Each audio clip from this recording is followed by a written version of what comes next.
so today we're going to be showing off my entire WWE figure collection. This is only part 1, and for part 1 we're doing all the Jakks Pacific figures I own, and part 2 will be all the Mattels. Before we get to the figures, I want to go over the rings I have. I have 5 rings in total. Starting off, we have this SmackDown one, I believe I got in 2021. It's the one I use most for actually using figures for stuff like a pick fed or whatnot. Up next we have this Performance Center ring, which I got in a Christmas video, or got in Christmas. I made a video of it in 2019. It's seen better days because the ropes are not there yet, but they're starting to die down. Over here we got this Raw ring. Got Christmas 2021. It's still in fairly good condition. I haven't really used it as much because I use the SmackDown ring more, but this works a lot for with ladder matches because it's a whole set, and I believe it came with a table, which is pretty cool. Over here is this Tough Talkers. I don't really know if y'all remember that set of figures, but it was normal figures, but it had a voice chip in it of the wrestler in question.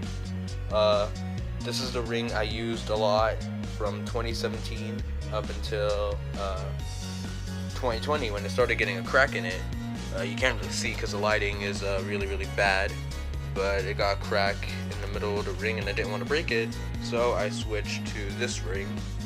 And this ring, if you've seen PWF, you know this ring because I broke the cage roof of it during a video of PWF. It's an Elimination Chamber from Jakks Pacific.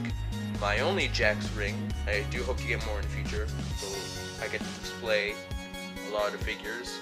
It's been a while since I set it up. I believe one pod's supposed to be on this side, the other is supposed to be on that side, but it's been a long time since I actually had it out. Yeah, that's basically all the rings. And let's get to what you really came to see, the figures. Alright, since we're going to be doing a figure collection, we might as well start off with one of the most important things to having wrestling figures is having something they can fight over for, and that is, of course, the World Heavyweight Championship. It's the only Jakks title I have. I believe I had a woman's title when I was younger, but I do not remember that. At least I think it was women's. And then I don't even have women's figures for Jakks. Yeah, it's kind of cracked here, in case you could see. A lot of wars have happened over this. A lot of people will have held this title. A lot of fights have happened in my figure fed over the World Heavyweight Championship and my favorite design for the world title. Starting off the collection, we have, of course, the main man himself, leader of the Chain Gang Nation, leader of the C Nation, John Cena Deluxe Aggression. I'm not really good at talking and giving detail to this. It happened with the Mario plush collection, but it's kind of just showing it off. Up next we have the Masterpiece, Chris Masters. I would be really down to see him return to the ring one day in WWE. Just one final Rumble appearance. Up next we have John Bradshaw Layfield, JBL.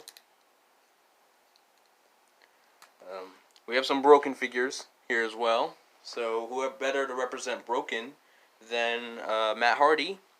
And as you see, the arm, unfortunately, has been broken for a long time now. Fun fact, when I mainly was really active with figures, I still am. I'm trying to aspire to be more of a collector. I would do, when I was playing with them more often, I should say, I would do a lot of promos and segments to really build the characters. And this was when Broken Matt Hardy was really popular in TNA and I believe in WWE. So I was doing a segment where he was talking about his opponent or something, and before he could even open his word, his arm fell off. So I was kind of out of a Hardy. For the second time, I didn't have any Hardy in my figure fed. Get into that later. Another broken figure, which I don't even know how it broke.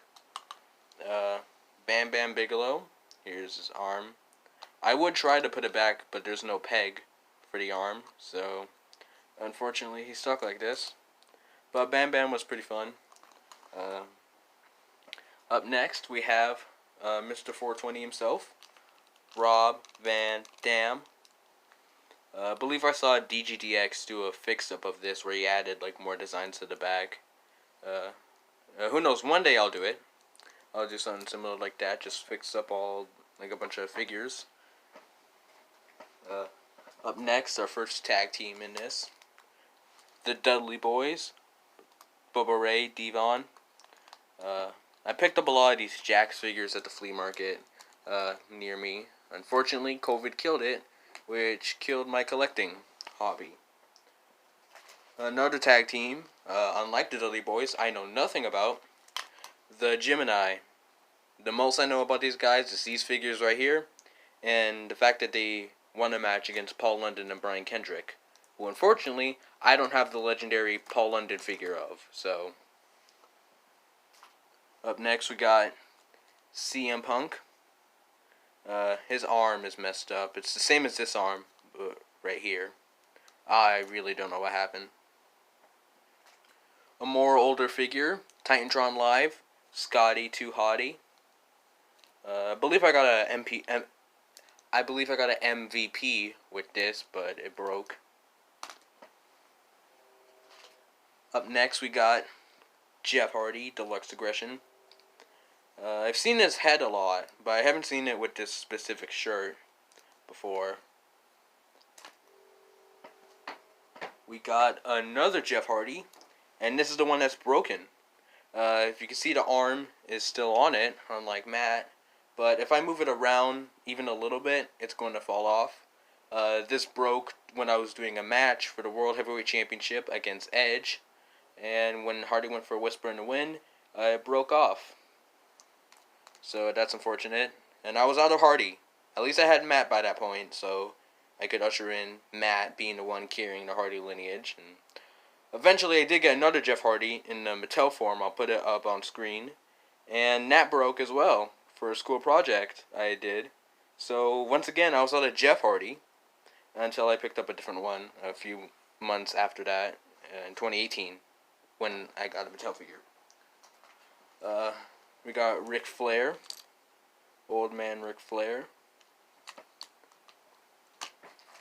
Up next we got Shelton Benjamin, not the gold standard, unfortunately. Shelton Benjamin's pretty cool. I like. We need to Hurt Business back. Triple H, make it happen. We got another John Cena, this time based off his time as the Doctor of Thugonomics. We got R3 Tech, Matt Hardy. I have a lot of older Jakks figures scattered throughout here. And speaking of old, my favorite, yet least favorite figure, Bone Crunching Action Owen Hart. Now, it's my favorite because we don't really get Owen Harts anymore after his tragic death. And it's my least favorite because the head broke off, and I'm really, really pissed off about this still. I'm never letting this go. During, quarantine 2020, I want to say it was, May, April, June, anywhere within, early quarantine, I was putting all the Bone Crunching figures out on display around my room.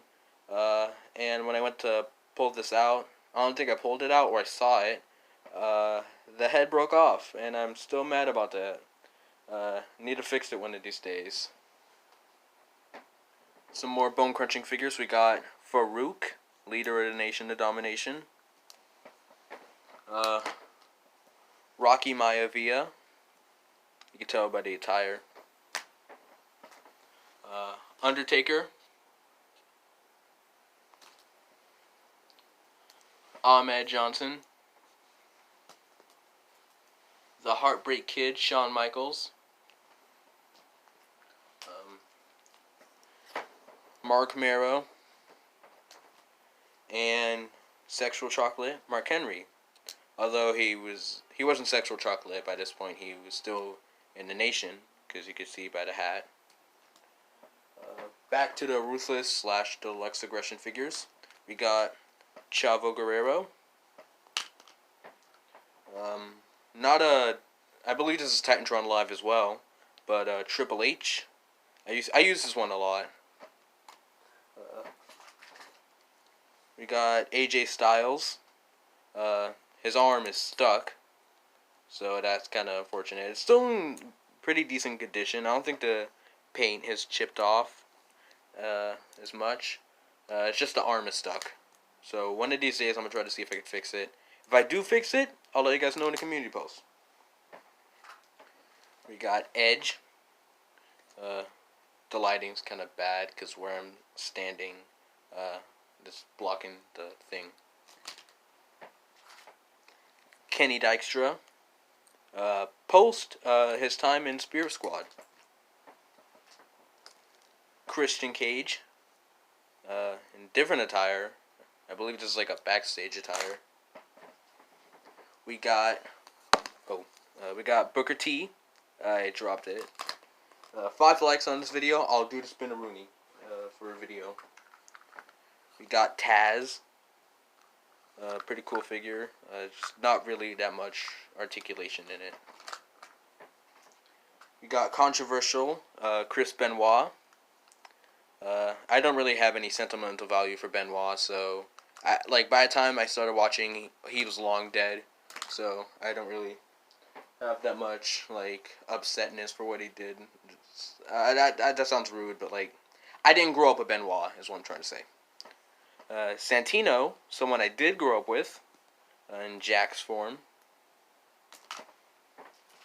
We got another Booker T, my original Booker T. The other one I got at the flea market, which I need to hit more though. So hopefully during the summer I could find more flea markets and get more figures. We got Kurt Angle, a pretty nice figure. Psychosis. Unfortunately, I don't have Super Crazy to fill out the Mexicools. We got Mark Henry.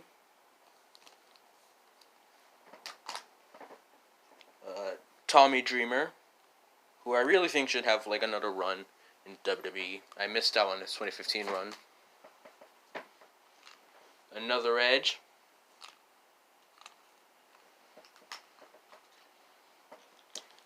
Finley. Latino Heat. Eddie Guerrero. So now I got Los Guerreros. I believe I got them around the same time actually, so that's pretty cool. I don't remember. Tyson Kidd in his debut attire with WWE. I believe when he was still on ECW at the time. We got the world's largest athlete, The Big Show, with hair.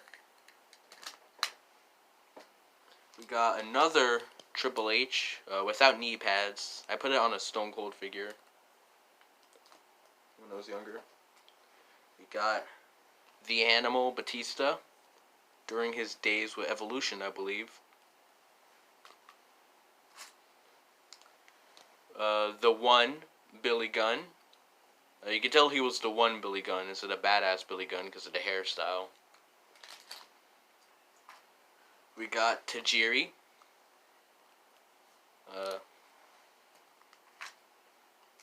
We got the All-American Jack Swagger.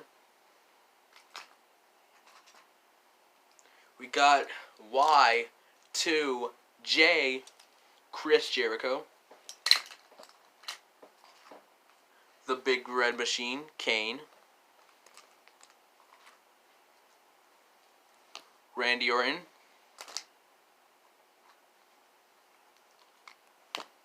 Rey Mysterio. A legend, Big John Studd. We got another TNA figure, Kurt Angle.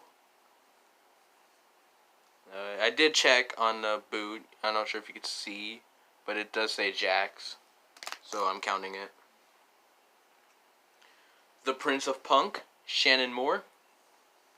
The same guy CM Punk slapped a taste out of on ECW on his debut, nonetheless.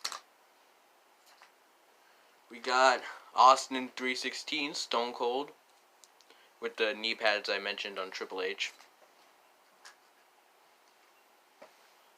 Batista, Deluxe Aggression this time. Kurt Angle with hair. Pirate Paul Burchill.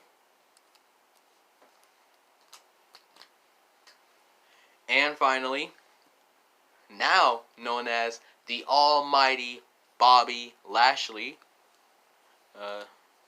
during his old days in WWE.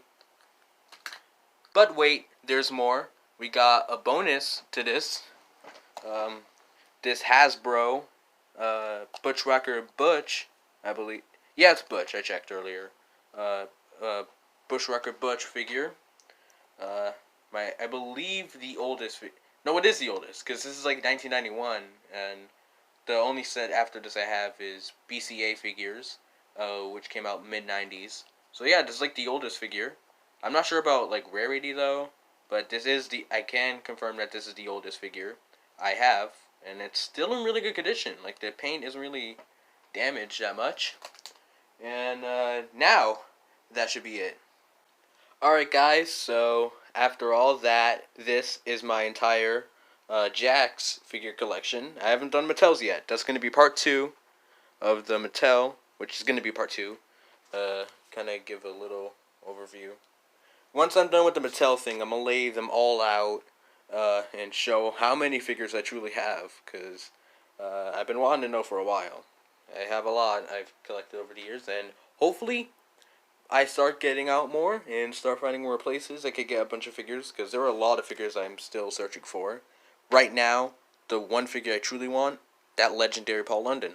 If you've seen a lot of animations back in the day on WFigs, you've seen LKS, Steve-O, Kevsta, you know that Paul London figure is iconic and part of my childhood, so I'm going to try to search for that. One of these days I may pick it up. So, yeah, part 2, going to be the Mattel collection, which I might film after this actually.